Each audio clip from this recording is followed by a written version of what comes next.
জলের মতন সহজ আবার হেভি টেস্টি এই ছাতুর পরোটা বানাবে নাকি? তাহলে দুটোর জায়গায় কিন্তু 4টে বানিও, এই পরোটাটা একটু বেশি লাগে।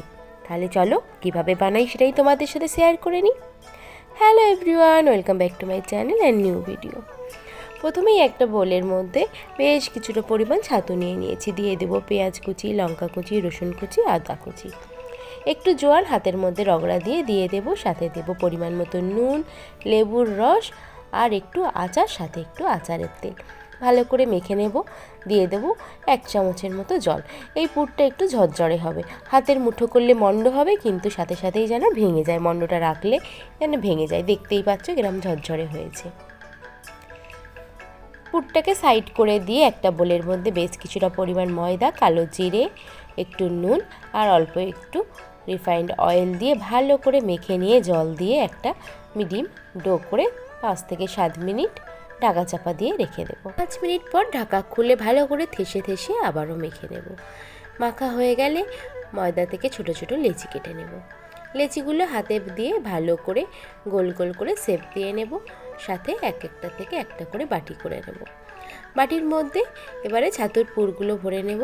পুরটা হাতে ভালো করে একটু শক্ত করে বলের মতো করে নিয়ে বাটির মধ্যে দিয়ে 4 সাইড এক জায়গায় জমা করে ভালো করে সিল করে দেব। দিয়ে রাউন্ড শেপ করে নিয়ে একটু চ্যাপটা করে দিলে তাহলে ভিতরের পুরটা ভেঙে যাবে আর বেলার সময় পুরটা পুরো পরোটার মধ্যে ছড়িয়ে যাবে। দেখো আর একটা করছি। প্রথমে বাটি বানিয়ে নিলাম। এবারে ছাতুটা হাতের মধ্যে যতটা পাচ্ছি প্রেস করে শক্ত একটা বলের মতো করে বাটির মধ্যে দিয়ে দিলাম। এবার 4 সাইড একসাথে করে ভালো করে সিল করে দিয়ে রাউন্ড করে নিয়ে একটু চ্যাপটা করে দিলাম। একইভাবে সব কটা মধ্যে পুর ভরে নিয়েছি। এবারে অল্প একটু ময়দা দিয়ে ভালো করে গোল গোল করে বেলে নেব। এই বেলতে বেলতে তোমাদের সাথে কয়েকটা কথা বলে নিই।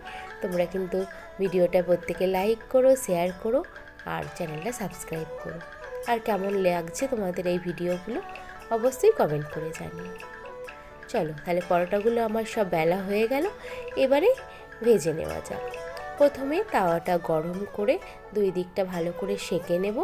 এবারে অল্প করে রিফাইন্ড অয়েল দিয়ে এপিট ওপিট করে ভেজে নেব। তেল দেওয়ার সাথে সাথেই দেখো কি সুন্দর দুখুল হয়ে ফুলে গেছে। এইভাবেই সমস্ত পরোটাগুলো আমি ভেজে নেব। পরোটাগুলো আজকের আমি রায়তার সাথে সার্ভ করেছি। এই পরোটার সাথে রায়তাটা আমার ভীষণ ভালো লাগে। এর সাথে পুদিনার চাটনি বা আচার ভালো লাগে। তোমাদের কিসের সাথে এই পরোটা ভালো লাগে অবশ্যই কমেন্ট করে জানাবে। তাহলে আজকের মতো টাটা, দেখা হবে আগামীকাল আবারও একটা রেসিপির সাথে।